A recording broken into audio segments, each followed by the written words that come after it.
নমস্কার। গল্পকথক মিতার পরিবারে তোমাকে জানাই আবারও অনেক অনেক স্বাগত।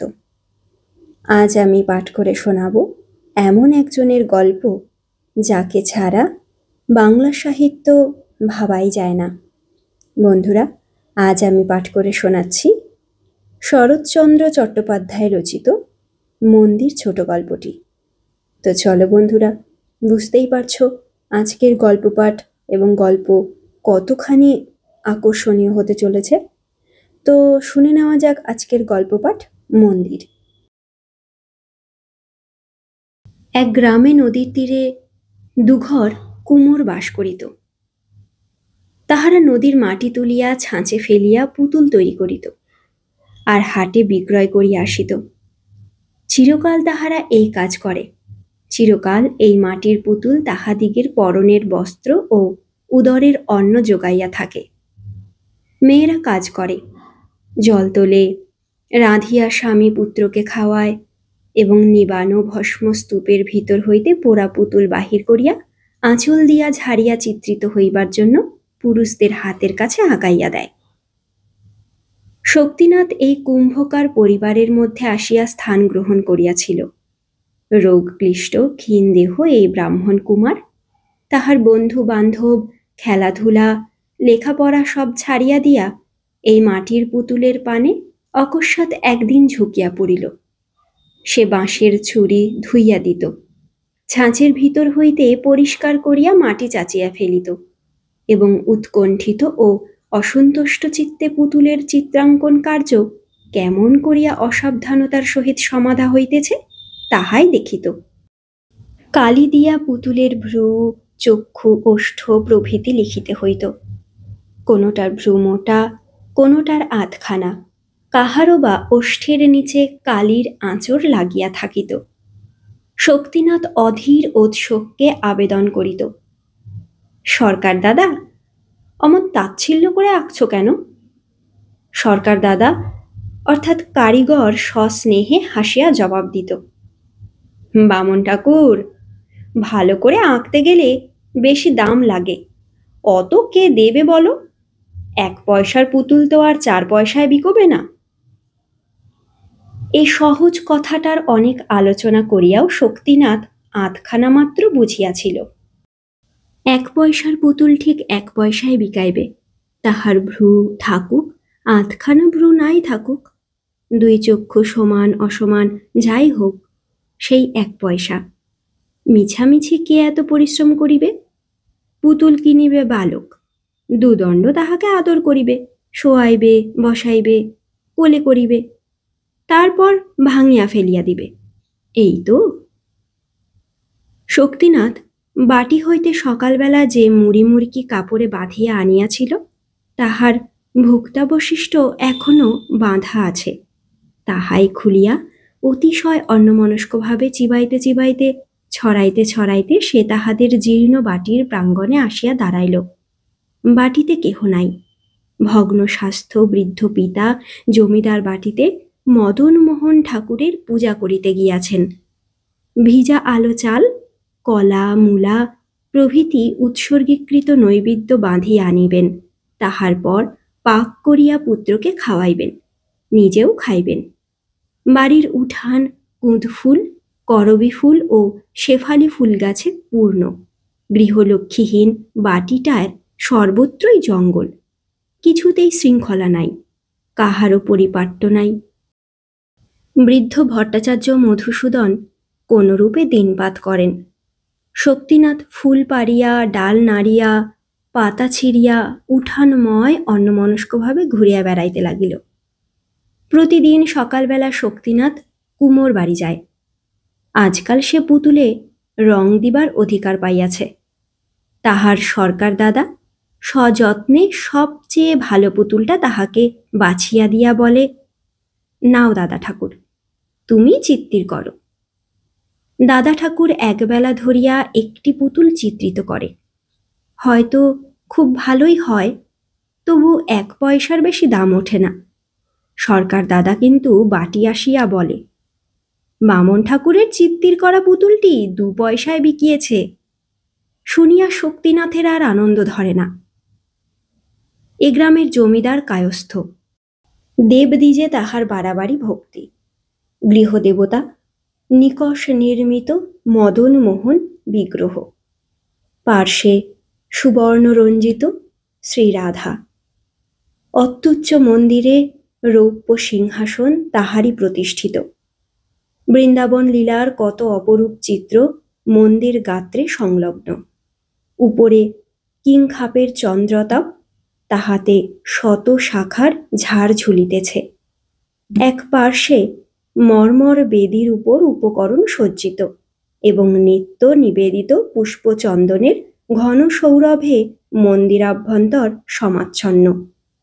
বুঝি স্বর্গসুখ ও সৌন্দর্যের কথা স্মরণ করাইয়া দিতে এই পুষ্প ও গন্ধ পূজার প্রথম উপাচার হইয়া আছে, এবং তাহারই সুকোমল সুরভি বায়ুর স্তরে স্তরে সঞ্চিত হইয়া মন্দির বায়ুকে নিবিড় করিয়া রাখিয়াছে। অনেক দিনের কথা বলিতেছি।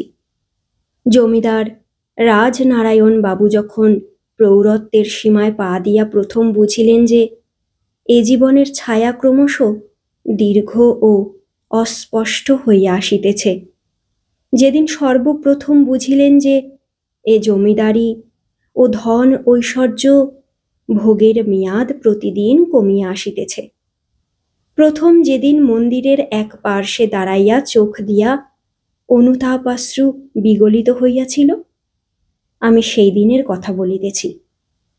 তখন তাহার একমাত্র কন্যা অপর্ণা, 5 বৎসরের বালিকা। পিতার পায়ের কাছে দাঁড়াইয়া এক মনে সে দেখিত মধুসূদন ভট্টাচার্য চন্দন দিয়া কালো পুতুলটি চর্চিত করিতেছেন, ফুল দিয়া সিংহাসন বেষ্টন করিতেছেন, এবং তাহারই স্নিগ্ধ গন্ধ আশীর্বাদের মতো যেন তাহাকে স্পর্শ করিয়া ফিরিতেছে। সেই দিন হইতে প্রতিদিনই এই বালিকা সন্ধ্যার পর পিতার সহিত ঠাকুরের আরতি দেখিতে আসিত এবং এই মঙ্গল উৎসবের মধ্যে অকারণেই বিভোর হইয়া চাহিয়া থাকিত। ক্রমেই অপর্ণা বড় হইতে লাগিল। হিন্দুর মেয়ে, ঈশ্বরের ধারণা যেমন করিয়া হৃদয়ঙ্গম করে, সেও তাহাই করিতে লাগিল।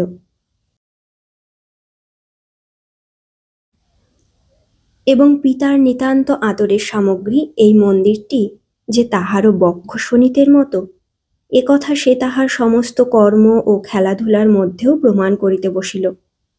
সমস্ত দিন এই মন্দিরের কাছাকাছি থাকিত এবং একটি শুষ্ক তৃণ বা একটি শুষ্ক ফলও সে মন্দিরের ভিতরে পড়িয়া থাকা সহ্য করিতে পারিত না। এক ফোঁটা জল পড়িলে সে সযত্নে আঁচল দিয়া তাহা মুছিয়া লইত। রাজনারায়ণ বাবুর দেবনিষ্ঠা লোকে বাড়াবাড়ি মনে করিত, কিন্তু অপর্ণার দেবসেবা পরায়ণতা সে সীমাও অতিক্রম করিতে উদ্যত হইল। সাবেক পুষ্পপাত্রে আর ফুল আটে না, একটা বড় আসিয়াছে। চন্দনের পুরাতন বাটিটা বদলাইয়া দেওয়া হইয়াছে। ভোজ্য ও নৈবেদ্যের বরাদ্দ ঢের বাড়িয়া গিয়াছে। এমনকি নিত্য নতুন ও নানাবিধ পূজার আয়োজন ও তাহার নিখুঁত বন্দোবস্তের মাঝে পড়িয়া বৃদ্ধ পুরোহিত পর্যন্ত শশব ব্যস্ত হইয়া উঠিলেন। জমিদার রাজনারায়ণ বাবু এসব দেখিয়া শুনিয়া ভক্তি স্নেহে গাঢ় স্বরে কহিতেন, ঠাকুর, আমার ঘরে তাহার নিজের সেবার জন্য লক্ষ্মীকে পাঠাইয়া দিয়াছেন, তোমরা কেহ কিছু বলিও না। যথাসময়ে অপর্ণার বিবাহ হইয়া গেল। মন্দির ছাড়িয়া এইবার যে তাহাকে অন্যত্র যাইতে হইবে, এই আশঙ্কায় তাহার মুখের হাসি অসময়েই শুকাইয়া গেল। দিন দেখানো হইতেছে, তাহাকে শ্বশুর বাড়ি যাইতে হইবে। পরিপূর্ণ বিদ্যুৎ বুকে চাপিয়া বর্ষার ঘনকৃষ্ণ মেঘখণ্ড যেমন অবরুদ্ধ গৌরবের গুরুভারে স্থির হইয়া কিছুক্ষণ আকাশের গায়ে বর্ষণমুখভাবে দাঁড়াইয়া থাকে, তেমনি স্থির হইয়া একদিন অপর্ণা শুনিল যে সেই দেখানো দিন আজ আসিয়াছে। সে পিতার নিকট গিয়া কহিল, বাবা, আমি ঠাকুর সেবার যে বন্দোবস্ত করিয়া গেলাম, তাহার যেন অন্যথা না হয়। বৃদ্ধ পিতা কাঁদিয়া ফেলিলেন। তাই তো মা। না, অন্যথা কিছুই হবে না। অপর্ণা নিঃশব্দে চলিয়া আসিল। তাহার মা নাই, সে কাঁদিতে পারিল না। বৃদ্ধ পিতার দুচোখ ভরা জল, সে রোধ করিবে কি করিয়া? তাহার পর যোদ্ধা যেমন করিয়া তাহার ব্যথিত ক্রন্দনমুখ বীর হৃদয় পৌরস শুষ্ক হাসিতে চাপা দিয়া তাড়াতাড়ি অশ্বে আরোহণ পূর্বক চলিয়া যায়, তেমনি করিয়া অপর্ণা শিবিকারোহণে গ্রাম ত্যাগ করিয়া অজানা কর্তব্যের শাসন মাথা পাতিয়া লইয়া চলিয়া গেল। নিজের উচ্ছ্বসিত অশ্রু মুছিতে গিয়া তাহার মনে পড়িল, পিতার অশ্রু মুছাইয়া আসা হয় নাই। তাহার নিজের হৃদয় কাঁদিয়া কাঁদিয়া ক্রমাগত তাহার কাছেই যেন কত নালিশ করিতে লাগিল। একে তাহার হৃদয় শত ব্যথায় বিদ্ধ। তাহার পর কোথায় কোন গ্রামান্তরে মন্দির হইতে যখন সন্ধ্যার শঙ্খ ঘণ্টা বাজিয়া উঠিল, তখন সেই আজন্ম পরিচিত আরতির আহ্বান শব্দ তাহার কানের ভিতর দিয়া মর্মে নৈরাশ্যের হাহাকার বহন করিয়া আনিল। ছটফট করিয়া অপর্ণা শিবিকার দ্বার উন্মোচন করিয়া ফেলিল এবং সন্ধ্যার অন্ধকারের ভিতর দিয়া দেখিতে লাগিল, এবং ছায়া নিবিড় একটা উচ্চ দেবদারু শিখায় একটা পরিচিত মন্দিরের সমুন্নত চূড়া কল্পনা করিয়া সে উচ্ছ্বসিত আবেগে কাঁদিয়া উঠিল। তাহার শ্বশুর বাটির একজন দাসী পিছনেই চলিয়া আসিতেছিল। সে তাড়াতাড়ি কাছে আসিয়া কহিল, ছি বৌমা, অমন করে কি কাঁদতে আছে মা? শ্বশুর ঘর কে না করে। অপর্ণা দুই হাতে মুখ চাপিয়া রোদন নিবারণ করিয়া পালকির কবাট বন্ধ করিয়া দিল। ঠিক সেই সময়টিতেই মন্দিরের ভিতর দাঁড়াইয়া পিতা রাজনারায়ণ মদনমোহন ঠাকুরের পার্শ্বে ধূপধুনার ধূমে ও চক্ষু জলে অস্পষ্ট একখানি দেবী মূর্তির অনিন্দ সুন্দর মুখে প্রিয়তমা দুহিতার মুখচ্ছবি নিরীক্ষণ করিতেছিলেন। অপর্ণা স্বামী গৃহে, সেথায় তাহার ইচ্ছাহীন স্বামী সম্ভাষণের ভিতর এতটুকু আবেগ, এতটুকু চাঞ্চল্যও প্রকাশ পাইল না। প্রথম প্রণয়ের স্নিগ্ধ সংকোচ, মিলনের সলজ্জ উত্তেজনা কিছুই তাহার ম্লান চক্ষু দুটির পূর্ব দীপ্তি ফিরাইয়া আনিল না। প্রথম হইতেই স্বামী ও স্ত্রী দুইজনেই যেন পরস্পরের কাছে কোনো দুর্বোধ্য অপরাধী হইয়া রহিল, এবং তাহারই ক্ষুব্ধ বেদনা কুল প্লাবিনী উচ্ছ্বসিতা তটিনীর ন্যায় একটা দুর্লঙ্ঘ ব্যবধান নির্মাণ করিয়া বহিয়া যাইতে লাগিল। একদিন অনেক রাত্রে অমরনাথ ধীরে ধীরে ডাকিয়া কহিল, অপর্ণা, তোমার এখানে থাকতে কি ভালো লাগে না? অপর্ণা জাগিয়াই ছিল, বলিল, না। বাপের বাড়ি যাবে? যাব। কাল যেতে চাও? চাই। ক্ষুব্ধ অমরনাথ জবাব শুনিয়া অবাক হইয়া গেল। কিছুক্ষণ চুপ করিয়া থাকিয়া বলিল, আর যদি যাওয়া না হয়? অপর্ণা কহিল, তাহলে যেমন আছি তেমনিই থাকিব। আবার কিছুক্ষণ দুইজনেই চুপ করিয়া থাকিল। অমরনাথ ডাকিল, অপর্ণা। অপর্ণা অন্যমনস্কভাবে বলিল, কি? আমাকে কি তোমার কোনো প্রয়োজন নাই? অপর্ণা গায়ের কাপড় চোপড় সর্বাঙ্গে বেশ করিয়া টানিয়া স্বচ্ছন্দে শুইয়া বলিল, ওসব কথায় বড় ঝগড়া হয়, ওসব বলো না। ঝগড়া হয়? কি করে জানলে? জানি, আমাদের বাপের বাড়িতে মেজদা ও মেজ বউ এই নিয়ে নিত্য কলহ করে। আমার ঝগড়া কলহ ভালো লাগে না। শুনিয়া অমরনাথ উত্তেজিত হইয়া উঠিল। অন্ধকারে হাতড়াইয়া সে যেন এই কথাটাই এতদিন খুঁজিতেছিল। হঠাৎ আজ যেন তাহা হাতে ঠেকিল। বলিয়া উঠিল, এসো অপর্ণা, আমরাও ঝগড়া করি। এমন করে থাকার চেয়ে ঝগড়া কলহ ঢের ভালো। অপর্ণা স্থিরভাবে কহিল, ছি, ঝগড়া কেন করতে যাবে? তুমি ঘুমো। তাহার পর অপর্ণা ঘুমাইল কি জাগিয়া রহিল, সমস্ত রাত্রি জাগিয়া থাকিয়াও অমরনাথ বুঝিতে পারিল না। প্রত্যুষে উঠিয়া সন্ধ্যা পর্যন্ত সমস্ত দিন অপর্ণার কাজকর্ম ও জপে তপে কাটিয়া যায়। এতটুকু রঙ্গরস বা কৌতুকের মধ্যে সে প্রবেশ করে না। দেখিয়া তাহার সমবয়সীরা বিদ্রূপ করিয়া কত কি বলে। ননদেরা গোসাই ঠাকুর বলিয়া পরিহাস করে, তথাপি সে দলে মিশিতে পারিল না। কেবলই তাহার মনে হইতে লাগিল দিনগুলা মিছাই কাটিয়া যাইতেছে, আর এই অলক্ষ্য আকর্ষণে তাহার প্রতি শোণিত বিন্দু সেই পিতৃপ্রতিষ্ঠিত মন্দির অভিমুখে ছুটিয়া যাইবার জন্য পূর্ণিমার উদ্বেলিত সিন্ধু বাড়ির মতো হৃদয়ের কূলে উপকূলে অহরহ আছড়াইয়া পড়িতেছে। তাহার সংযম কিসে হইবে? ঘরকন্যার কাজে, না ছোটখাটো হাস্য পরিহাসে?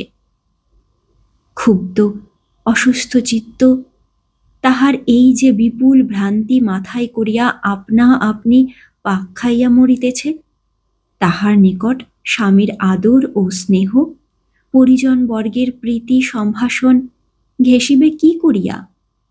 কি করিয়া সে বুঝিবে কুমারীর দেব সেবা দ্বারা নারীত্বের কর্তব্যের সবটুকু পরিসর পরিপূর্ণ করা যায় না? অমরনাথের বুঝিবার ভুল। সে উপহার লইয়া স্ত্রীর কাছে আসিয়াছে। বেলা তখন ৯টা-১০টা। স্নানান্তে অপর্ণা পূজা করিতে যাইতেছিল। গলার স্বর যতটা সম্ভব মধুর করিয়া অমর কহিল, অপর্ণা, তোমার জন্য কিছু উপহার এনেছি, দয়া করে নেবে কি? অপর্ণা হাসিয়া বলিল, নেব বই কি। অমরনাথ আকাশের চাঁদ হাতে পাইল।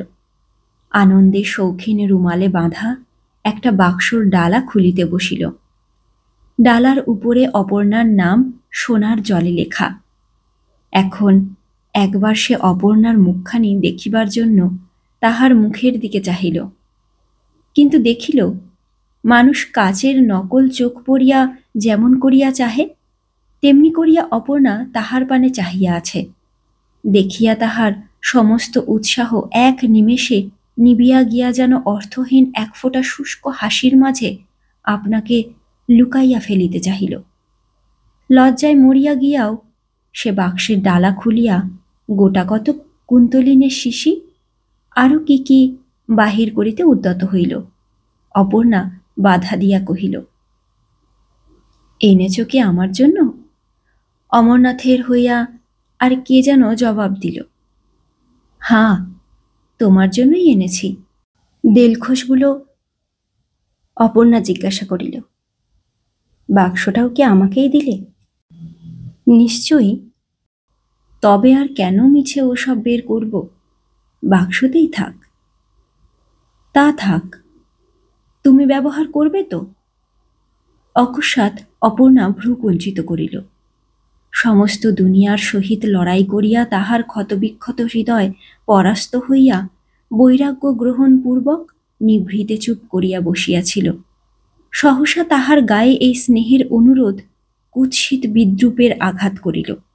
চঞ্চল হইয়া সে তৎক্ষণাৎ প্রতিঘাত করিল, বলিল, নষ্ট হবে না, রেখে দাও। আমি ছাড়াও আরো অনেকে ব্যবহার করতে জানে। এবং উত্তরের জন্য অপেক্ষামাত্র না করিয়া অপর্ণা পূজার ঘরে গিয়া প্রবেশ করিল। আর অমরনাথ বিহবলের মতো সেই প্রত্যাখ্যাত উপহারের উপর হস্ত রাখিয়া সেইভাবেই বসিয়া রহিল। প্রথমে সে সহস্রবার মনে মনে আপনাকে নির্বোধ বলিয়া তিরস্কার করিল। বহুক্ষণ পরে সে দীর্ঘ নিঃশ্বাস ফেলিয়া বলিল, অপর্ণা পাষাণী। তাহার চোখ জলে ভাসিয়া আসিল। সেইখানে বসিয়া একভাবে ক্রমাগত চক্ষু মুছিতে লাগিল। অপর্ণা তাহাকে যদি সুস্পষ্ট ভাষায় প্রত্যাখ্যান করিত, তাহা হইলে কথাটা অন্যরূপ দাঁড়াইতে পারিত। সে প্রত্যাখ্যান না করিয়াও প্রত্যাখ্যানের সবটুকু জ্বালা তাহার গায়ে মাখাইয়া দিয়া গিয়াছে। ইহার প্রতিকার সে কি করিয়া করিবে? অপর্ণাকে তাহার পূজার আসন হইতে টানিয়া আনিয়া তাহারই সম্মুখে উপেক্ষিত উপহারটা নিজেই লাথি মারিয়া ভাঙিয়া ফেলিবে এবং সর্বসমক্ষে ভীষণ প্রতিজ্ঞা করিবে যে তাহার মুখ আর সে কোনো দিন দেখিবে না। সে কি করিবে, কত কি বলিবে, কোথায় নিরুদ্দেশ হইয়া চলিয়া যাইবে? হয়তো ছাই মাখিয়া সন্ন্যাসী হইবে, হয়তো অপর্ণার কোনো দারুণ দুর্দিনের দিনে অকস্মাৎ কোথাও হইতে আসিয়া তাহাকে রক্ষা করিবে। এমনই সম্ভব ও অসম্ভব কত রকম উত্তর প্রত্যুত্তর, বাদ প্রতিবাদ তাহার অপমান পীড়িত মস্তিষ্কের ভিতর অধীরতার আলোড়ন সৃষ্টি করিতে লাগিল। ফলে কিন্তু সে তেমনি বসিয়া রহিল এবং তেমনি কাঁদিতে লাগিল। কিন্তু কিছুতেই তাহার এই আগাগোড়া বিশৃঙ্খল সংকল্পের সুদীর্ঘ তালিকা সম্পূর্ণ হইয়া উঠিল না। তাহার পর 2 দিন 2 রাত্রি গত হইয়াছে। অমরনাথ ঘরে শুইতে আসে নাই। মা জানিতে পারিয়া বধূকে ডাকিয়া ঈষৎ ভৎসনা করিলেন। পুত্রকে ডাকিয়া বুঝাইয়া বলিলেন, দিদি শাশুড়ি এই সূত্রে একটু রঙ্গ করিয়াও লইলেন। এমনই 7-5 ব্যাপারটা লঘু হইয়া গেল। রাত্রে অপর্ণা স্বামীর নিকট ক্ষমা ভিক্ষা চাহিল। বলিল, যদি মনে কষ্ট দিয়ে থাকি তো আমাকে ক্ষমা করো। অমরনাথ কথা কহিতে পারিল না। শয্যার এক প্রান্তে বসিয়া বিছানার চাদর বারবার টানিয়া পরিষ্কার করিতে লাগিল। সম্মুখেই অপর্ণা দাঁড়াইয়া, মুখে তাহার ম্লান হাসি। সে আবার কহিল, ক্ষমা করবে না? অমরনাথ মুখ নিচু করিয়াই বলিল, ক্ষমা কিসের জন্য? ক্ষমা করবার অধিকারী বা আমার কি? অপর্ণা স্বামীর 2 হাত আপনার হাতের ভিতর লইয়া বলিল, ও কথা বলো না। তুমি স্বামী, তুমি রাগ করে থাকলে কি আমার চলে? তুমি ক্ষমা না করলে আমি দাঁড়াবো কোথায়? কেন রাগ করেছ বলো? অমরনাথ আর্দ্র হইয়া কহিল, রাগ তো করি নাই।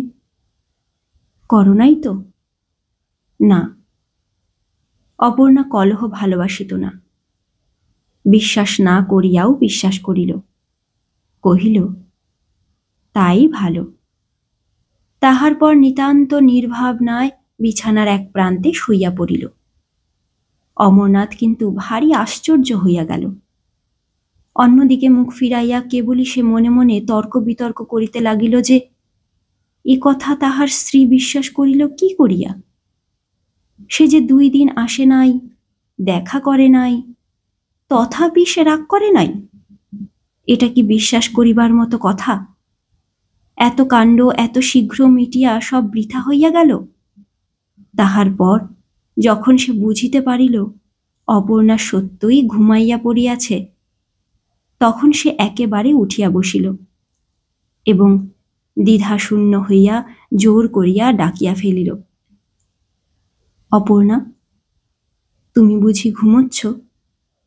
ও অপর্ণা। অপর্ণা জাগিয়া উঠিল, বলিল, ডাকছ? হ্যাঁ। কাল আমি কলকাতায় যাব। কই? সে কথা তো আগে শুনি নাই। এত শীঘ্র তোমার কলেজের ছুটি ফুরলো? আরো 2 দিন থাকতে পারো না? না, আর থাকা হয় না। অপর্ণা একটু ভাবিয়া জিজ্ঞাসা করিল, তুমি কি আমার উপর রাগ করে যাচ্ছ? ইহা যে সত্য কথা অমরনাথ তাহা জানিত, কিন্তু সে কথা সে স্বীকার করিতে পারিল না। সংকোচ আসিয়া তাহার যেন কোচার খুঁট ধরিয়া টানিয়া ফিরাইল। আশঙ্কা হইল পাছে সে আপনার অপদার্থতা প্রতিপন্ন করিয়া অপর্ণার সম্ভ্রমহানি করিয়া বসে। এমনি করিয়া কৌতূহল বিমুখ নারীর নিশ্চেষ্টতা তাহাকে অভিভূত করিয়া ফেলিল। স্বামিত্বের যেটুকু তেজ সে তাহার স্বাভাবিক অধিকার হইতে গ্রহণ করিয়াছিল, সেটুকু এই 4-5 মাস ধরিয়া দিনে দিনে অপর্ণা আকর্ষণ করিয়া লইয়াছে। এখন সে ক্রোধ প্রকাশ করিবে কোন সাহসে? অপর্ণা আবার বলিল, রাগ করে কোথাও যেও না, তাহলে আমার মনে বড় ব্যথা লাগবে। অমরনাথ মিথ্যা ও সত্যি যাহা বানাইয়া বলিতে পারিল, তাহার অর্থ এই যে সে রাগ করে নাই, এবং তাহারই প্রমাণস্বরূপ সে আরো 2 দিন থাকিয়া যাইবে। থাকিলেও তাই, কিন্তু কাঁদিয়া জয়ী হইবার একটা লজ্জাজনক অস্বস্তি লইয়া বাড়িতে থাকিল। ঝাড়া বৃষ্টির একটা সুবিধে আছে, তাহাতে আকাশ নির্মল হয়, কিন্তু টিপ টিপ বৃষ্টিতে মেঘ কাটে না। শুধু পায়ের নিচে কাদা ও চতুর্দিকে নিরানন্দময় ভাব বাড়িয়া ওঠে। বাড়ি হইতে যে কাদা মাখিয়া অমরনাথ কলিকাতায় আসিল, তাহা ধুইয়া ফেলিবার একটুখানি জলও সে বৃহৎ নগরীর ভিতর খুঁজিয়া পাইল না। এখানে তার পূর্ব পরিচিত যেসব সুখ ছিল, তাহাদের কাছে এই পঙ্কিল পা দুখানি বাহির করিতেও তাহার লজ্জা করিতে লাগিল। না লাগে লেখাপড়ায় মন, না পায় আমোদ আহ্লাদে তৃপ্তি। এখানেও থাকিতে ইচ্ছে করে না, বাড়ি যাইতেও প্রবৃত্তি নাই। সমস্ত বুকের উপর তাহার যেন দুর্বহ যন্ত্রণা ভার চাপানো রহিয়াছে, এবং তাহা ঠেলিয়া ফেলিবার জন্য ব্যাকুল বক্ষ পঞ্জর পরস্পর ঠোকাঠুকি করিতেছে, কিন্তু বিফল চেষ্টা। এমনই অন্তর্বেদনা লইয়া সে একদিন অসুখে পড়িল। সংবাদ পাইয়া পিতা মাতা ছুটিয়া আসিলেন, কিন্তু অপর্ণাকে সঙ্গে আনিলেন না। অমরনাথও যে ঠিক এমনিটিই আশা করিয়াছিল তাহা নয়, তবু দমিয়া গেল। অসুখ উত্তরোত্তর বাড়িতে লাগিল। এ সময়ে স্বভাবতই তাহার অপর্ণাকে দেখিতে ইচ্ছা করিত, কিন্তু মুখ ফুটিয়া সে কথা বলিতে পারিল না। পিতা মাতাও তাহা বুঝিলেন না। কেবল ঔষধপথ্য আর ডাক্তার বৈদ্য। অবশেষে সে তাহাদের হাত হইতে পরিত্রাণ লাভ করিল। অমরনাথ একদিন প্রাণত্যাগ করিল। বিধবা হইয়া অপর্ণা স্তম্ভিত হইয়া গেল। সমস্ত শরীর কাঁটা দিয়া একটা ভয়ঙ্কর সম্ভাবনা তাহার মনে হইল। এ বুঝি তাহারই কামনার ফল। ইহাই বুঝি সে মনে মনে এতদিন চাহিতেছিল। অন্তর্যামী এতদিনে কামনা পূর্ণ করিয়াছেন। বাহিরে শুনিতে পাইল যে তাহার পিতা চিৎকার করিয়া কাঁদিতেছেন। এ কি সব স্বপ্ন? তিনি আসিলেন কখন? অপর্ণা জানালা খুলিয়া মুখ বাড়াইয়া দেখিল, সত্য সত্যই রাজনারায়ণ বাবু বালকদের মতো ধুলায় লুটিয়া কাঁদিতেছেন। পিতার দেখা দেখি সেও এবার ঘরের ভিতর লুটিয়া পড়িল। অশ্রুপ্রবাহ মাটি ভিজাইয়া ফেলিল। সন্ধ্যা হইতে আর বিলম্ব নাই। পিতা আসিয়া অপর্ণাকে বুকে তুলিয়া বলিলেন, মা, অপর্ণা। অপর্ণা কাঁদিয়া বলিল, বাবা, তোর মদনমোহন যে তোকে মন্দিরে ডেকেছে মা। চলো বাবা, যাই। তোর যে সেখানে সব কাজ পড়ে আছে মা। চলো বাবা, বাড়ি যাই। চল মা, চল। পিতা স্নেহে মস্তক চুম্বন করিলেন, বুক দিয়া সর্বদুঃখ মুছিয়া লইলেন এবং তাহার পর কন্যার হাত ধরিয়া পরদিন বাটি আসিয়া উপস্থিত হইলেন। অঙ্গুলি দিয়া দেখাইয়া কহিলেন, ওই যে মা, তোমার মন্দির, ওই তোমার মদনমোহন। নিরাভরণা অপর্ণার বৈধব্য বেশে তাহাকে আর একরকম দেখিতে হইল, যেন এই সাদা বস্ত্র ও রুক্ষ কেশে তাহাকে অধিক মানাইল। সে তাহার পিতার কথা ভারী বিশ্বাস করিল। ভাবিল, দেবতার আহ্বানেই সে ফিরিয়া আসিয়াছে। ঠাকুরের মুখে যেন তাই হাসি, মন্দিরে যেন তাই শতগুণ সৌরভ। নিজে যেন সে এ পৃথিবীর অনেক উচ্চে এইরূপ মনে হইল। যে স্বামী নিজের মরণ দিয়া তাহাকে পৃথিবীর এত উচ্চে রাখিয়া গিয়াছেন, সেই মৃত স্বামীর উদ্দেশ্যে শতবার প্রণাম করিয়া অপর্ণা তাহার অক্ষয় স্বর্গ কামনা করিল।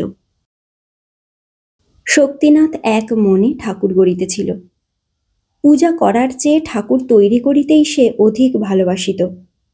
কেমন রূপ, কেমন নাক, কান, চোখ হইবে, কোন রং বেশি মানাইবে, এই তাহার আলোচ্য বিষয়।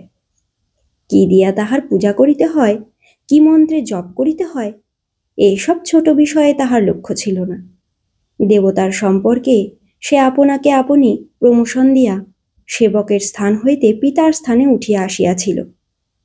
তবু তাহার পিতা তাহাকে আদেশ করিলেন, শক্তিনাথ, আজ আমার জ্বর বড় বেড়েছে, জমিদার বাটিতে গিয়ে তুমিই পূজা করে এসো। শক্তিনাথ বলিল, এখন ঠাকুর করছি। বৃদ্ধ অসমর্থ পিতা রাগ করিয়া বলিলেন, ছেলে খেলা এখন থাক বাবা, কাজ সেরে এসো। পূজার মন্ত্র আবৃত্তি করিতে তাহার মোটেই ইচ্ছা হইল না, তবু উঠিতেই হইল। পিতার আদেশে স্নান করিয়া চাদর ও গামছা কাঁধে ফেলিয়া দেব মন্দিরে আসিয়া দাঁড়াইল। ইহার পূর্বেও সে কয়েকবার এ মন্দিরে পূজা করিতে আসিয়াছে, কিন্তু এমন কাণ্ড কখনো দেখে নাই। এত পুষ্প গন্ধ, এত ধূপধুনার আড়ম্বর, ভোজ্য ও নৈবেদ্যের এত বাহুল্য। তার ভারী ভাবনা হইল, এত লইয়া সে কি করিবে, কি রূপে কাহার পূজা করিবে। সকলের চেয়ে সে অপর্ণাকে দেখিয়া আশ্চর্য হইয়া গেল। এ কে, কোথা হইতে আসিয়াছে, এতদিন কোথায় ছিল? অপর্ণা কহিল, তুমি কি ভট্টাচার্য মশাইয়ের ছেলে? শক্তিনাথ বলিল, হ্যাঁ। তবে পা ধুইয়ে পূজা করতে বসো। পুজো করিতে বসিয়া শক্তিনাথ আগাগোড়া ভুলিয়া গেল।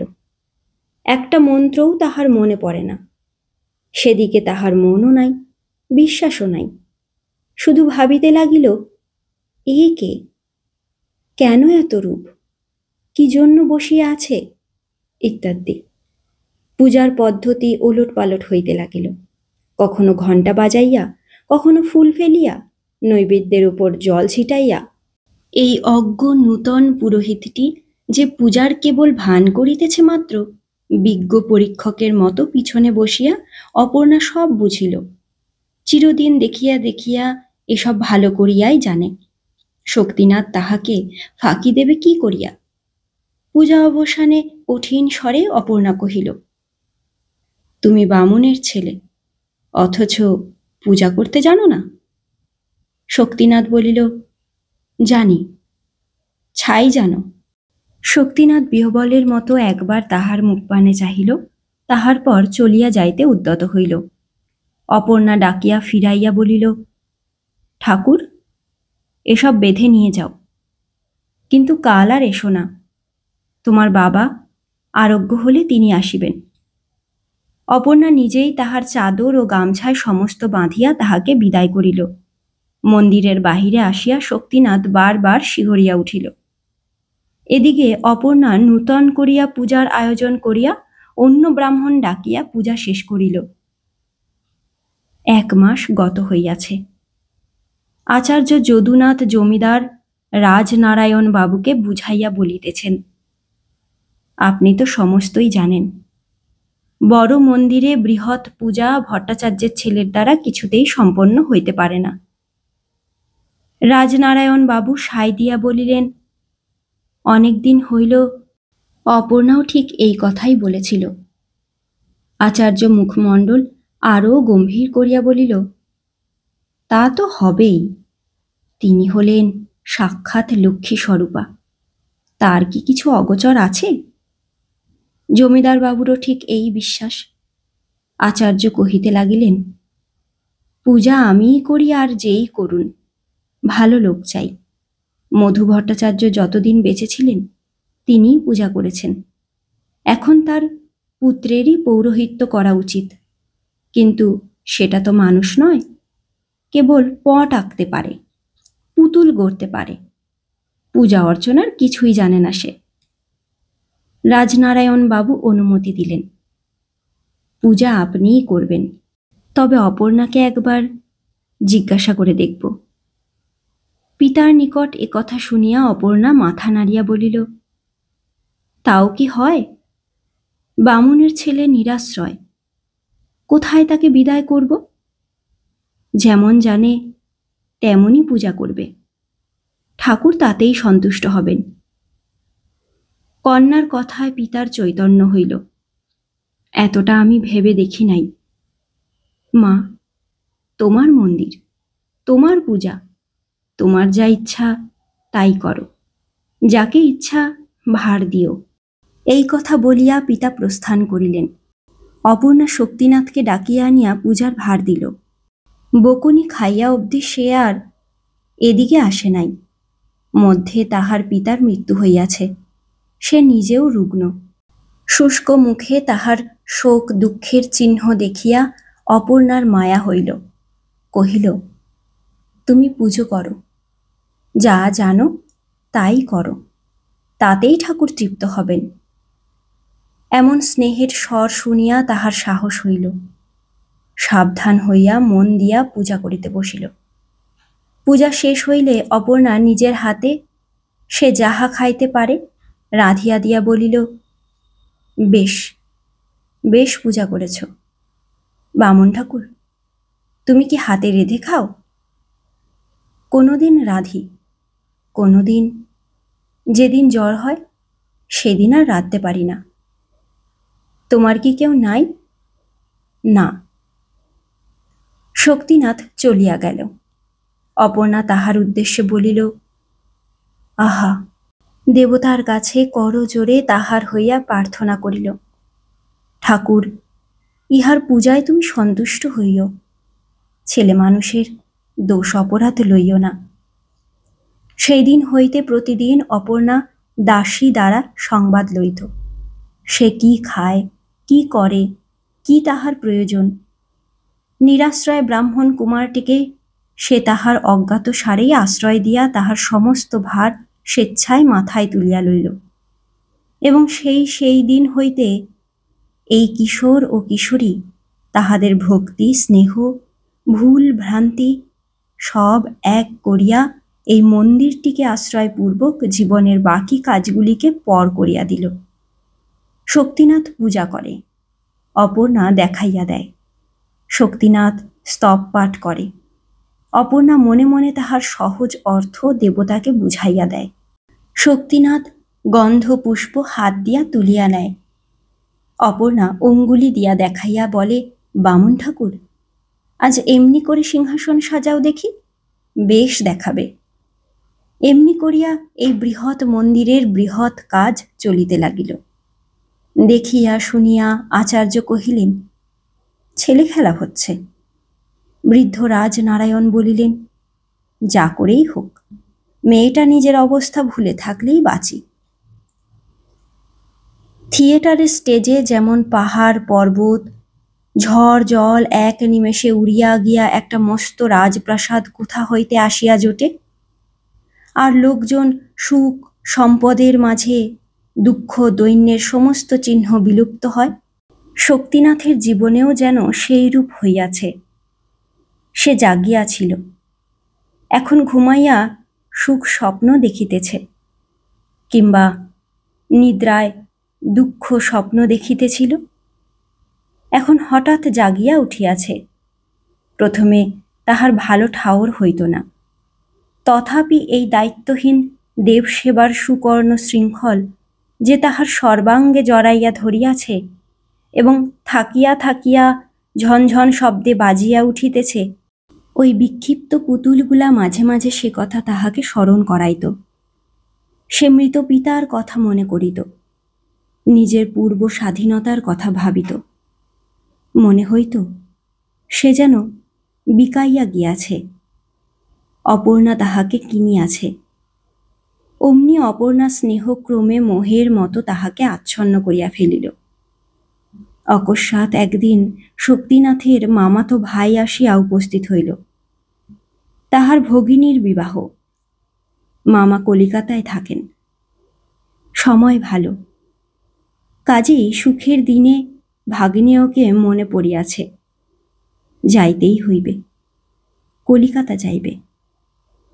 কথাটা শক্তিনাথের খুব ভালো লাগিল। সমস্ত রাত্রি সে দাদার নিকট বসিয়া কলিকাতার সুখের গল্প, শোভার কাহিনী, সমৃদ্ধির বিবরণ শুনিয়া মুগ্ধ হইয়া গেল। পরদিন মন্দিরে যাইতে তাহার ইচ্ছা হইল না। বেলা বাড়িতেছে দেখিয়া অপর্ণা ডাকিয়া পাঠাইল।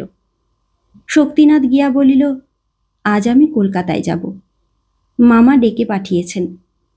বলিয়াই সে একটু সংকুচিত হইয়া দাঁড়াইল। অপর্ণা কিছুক্ষণ চুপ করিয়া রহিল, পরে কহিল, কবে ফিরে আসবে? শক্তিনাথ ভয়ে ভয়ে বলিল, মামা আসতে বললেই চলে আসব।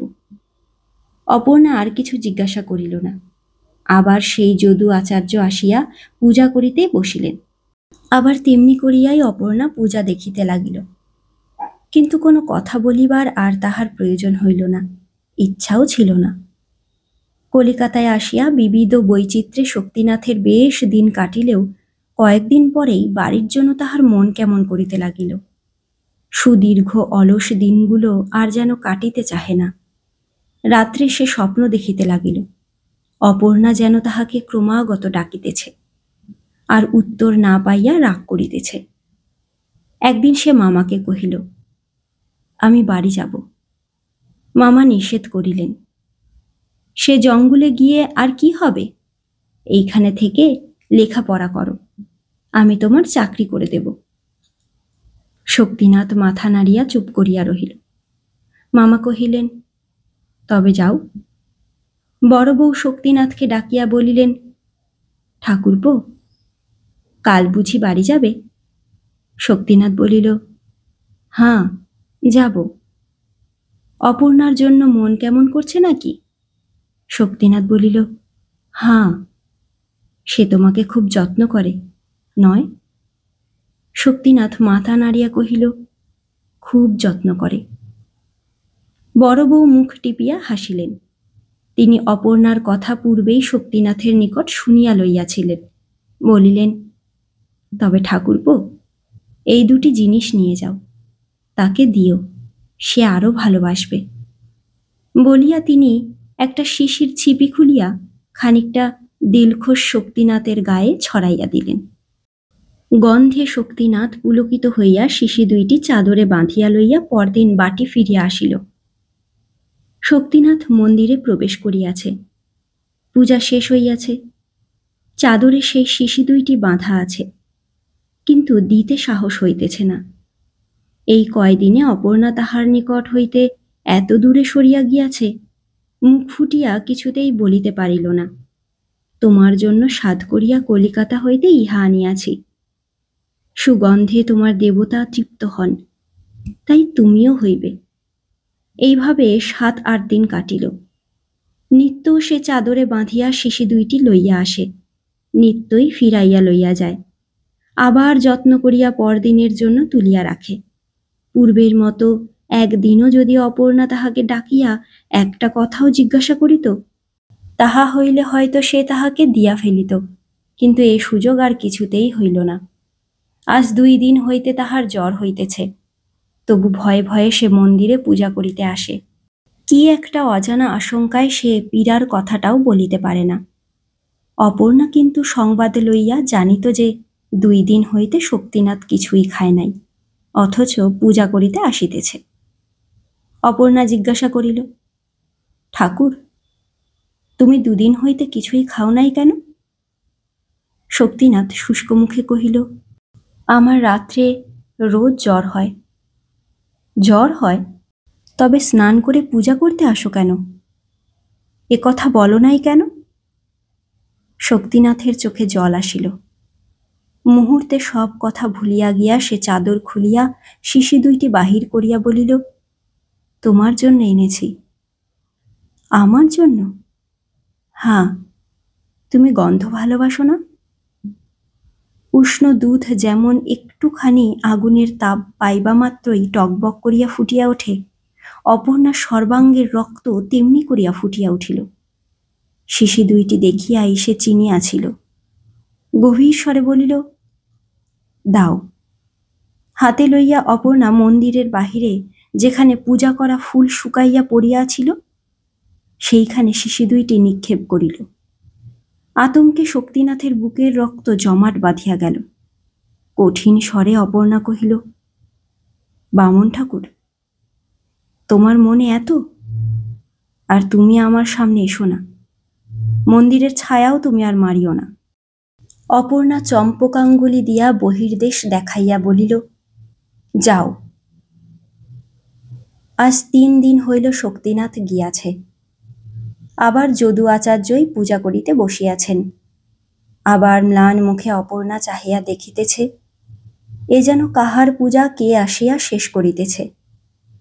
পূজা সাঙ্গ করিয়া নৈবেদ্যের রাশি গামছায় বাঁধিতে বাঁধিতে আচার্য মহাশয় নিঃশ্বাস ফেলিয়া বলিলেন, ছেলেটা বিনা চিকিৎসায় মারা গেল। আচার্যের মুখপানে চাহিয়া অপর্ণা জিজ্ঞাসা করিল, কে মারা গেল? তুমি বুঝি শোনো নাই? কয়দিনের জ্বরে শক্তিনাথ, ওই মধু ভট্টাচার্যের ছেলে, আজ সকালবেলা মারা পড়েছে। অপর্ণা তবুও তাহার মুখপানেই চাহিয়া রহিল। আচার্য দ্বারের বাহিরে আসিয়া বলিলেন, পাপের ফলে আজকাল মৃত্যু হচ্ছে। দেবতার সঙ্গে কি তামাশা চলে মা? আচার্য চলিয়া গেলেন। অপর্ণা দ্বার রুদ্ধ করিয়া মাটিতে মাথা ঠুকিয়া কাঁদিতে লাগিল। সহস্রবার কাঁদিয়া জিজ্ঞাসা করিতে লাগিল, ঠাকুর, এ কার পাপে? বহুক্ষণ পরে সে উঠিয়া বসিল। চোখ মুছিয়া সে সেই শুষ্ক ফুলের ভিতর হইতে স্নেহের দান মাথায় করিয়া তুলিয়া লইল।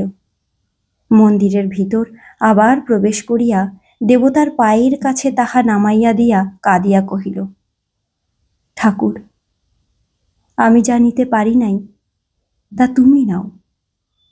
নিজের হাতে আমি কখনো তোমার পূজা করি নাই, আজ করছি। তুমি গ্রহণ করো, তুমি তৃপ্ত হও। আমার অন্য আর কামনা নাই।